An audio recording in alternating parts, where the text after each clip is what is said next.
Okay, you're probably wondering, how could a game that is considered and awarded the worst sports game in years even be considered to become the best sports game on the market?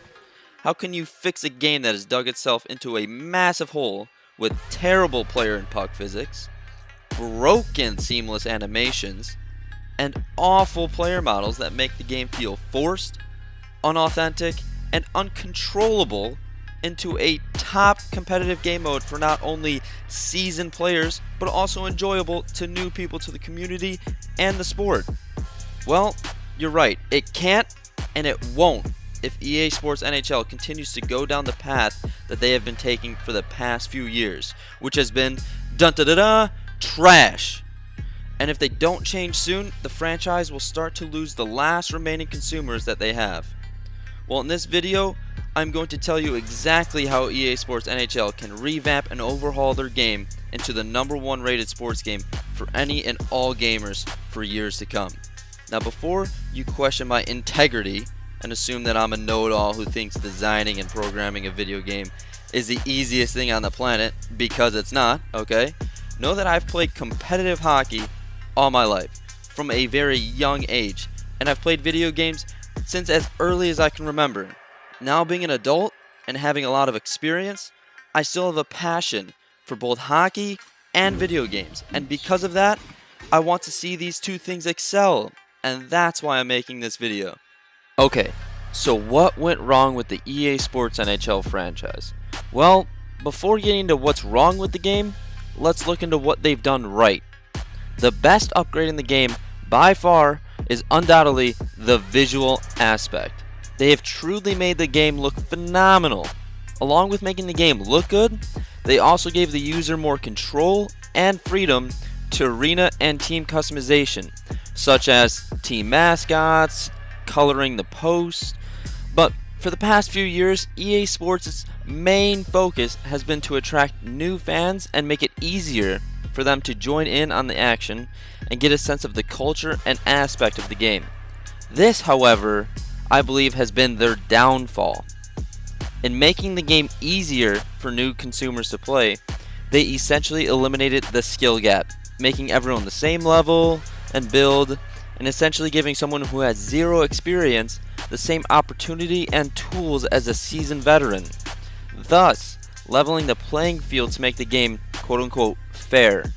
In doing this theory, the game has become boring, repetitive, and unenjoyable because there's no reward for playing games, unless you are in it for cosmetic items that don't affect the way you play or anything like that. So this theory seems like it would be a good idea, but no person is going to sit down and play hours of the same game and receive little to no reward for it. It just doesn't make sense. There's no urge to play, no diversity with different customizable builds, no change in scenery. It's the same game over and over and over again. Now, I believe there is a way to fix this. The game that currently masters this right now is NBA 2K.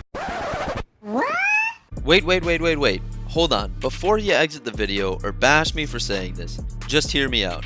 NBA 2K has a great atmosphere. It's a game that has their consumers crawling back to them. Don't get me wrong, they have some issues that they need to face, like their cost of things in-game. For example, their virtual currency. It's really hard to earn VC in the game unless you use real money to buy some. But I will get into that later, but for the most part, their gameplay is unique and entertaining to play. Even for me, a person who barely plays or even follows the game of basketball. I enjoy playing 2K more than I enjoy playing NHL, a game that I grew up playing. Now that's saying something. So what does 2K do differently than NHL?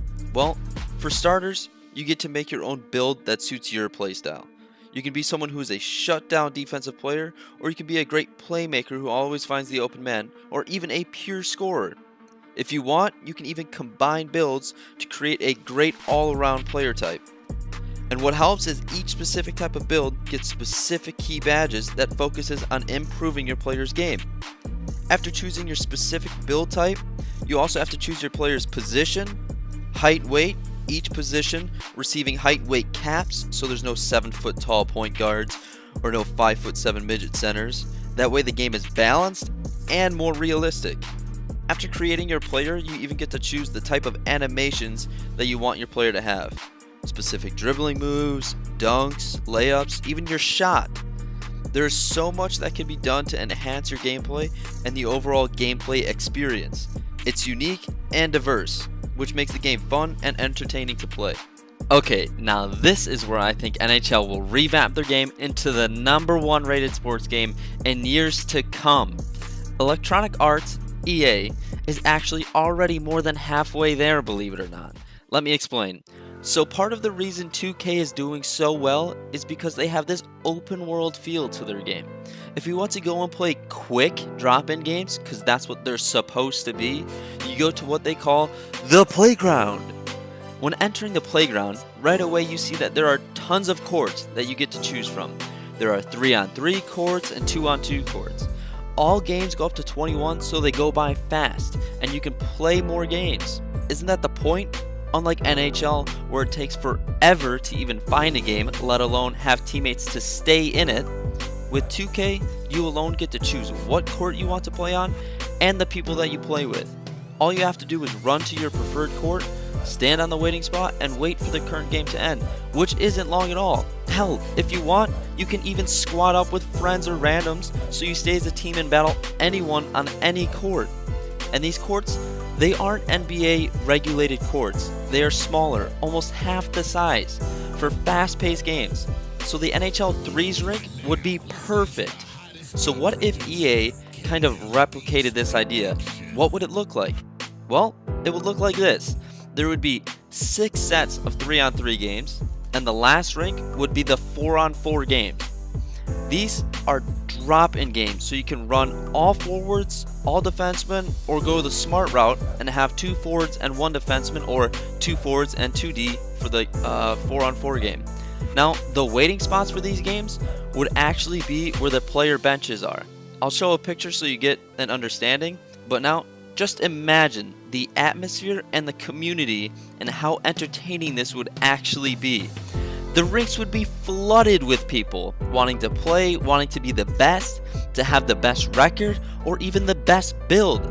I believe it would bring a lot more competitiveness and realism to the game, all the while making it fun for new and experienced players. Plus, I think this works out perfectly for players that don't have enough for a full club team, or for people that are waiting for their friends to finish their game and they have to kill time. This is an easy, fast, and entertaining way to spend your time. Plus, how much fun would it be to try and recreate your idols like Patrick Kane, Sidney Crosby, Alexander Ovechkin, Patrick Laine, Brent Burns, the list goes on, guys, and see what it would be like to actually play as them against online people. You can tweak them to your own specifics or completely make a unique build.